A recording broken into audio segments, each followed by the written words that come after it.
Well, finally, looking back over quickly, very quickly, over a longer stretch, at the end of World War II, the United States had a position of global wealth and power that had no analog in human history.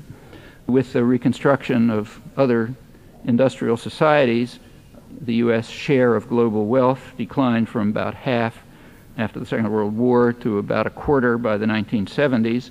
That's the time when the major critical change in post-war policy took place, namely the post-war economic system was dismantled and the current neoliberal framework was established. It's been accompanied for the past 25 years by deterioration in major macroeconomic indices, apart from countries that didn't follow the rules, and a notable attack on the substance of democracy. These are important topics, but I can't go into them now. Well, by the 1970s, the world had become economically tripolar, with roughly comparable centers in North America, Europe, and East Asia, but it was militarily bipolar, U.S. and Russia. And each of the superpowers imposed constraints on the other. And the Cold War conflicts, which were, of course, violent and destructive, were within the domains of the superpowers. With the collapse of the Soviet Union, the world became unipolar militarily, remaining tripolar economically as it is now.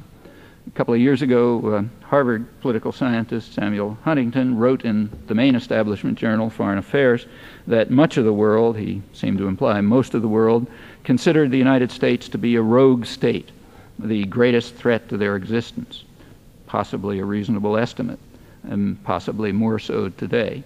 It can also be reasonably argued, I think, that the evolving system of state corporate power, based in Washington, is a threat to its own population, us. The tendencies that lead in that direction are very real. They're not inexorable, and there are others that strongly counter them.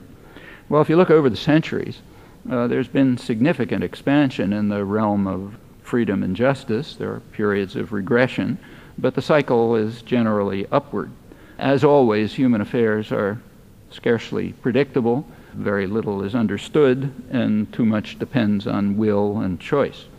The emerging framework of world power should not be an object of detached contemplation, but has to be forged by dedicated work and struggle, always based on an effort to dismantle doctrinal constraints, to see what's before our eyes, which is not really very deeply hidden.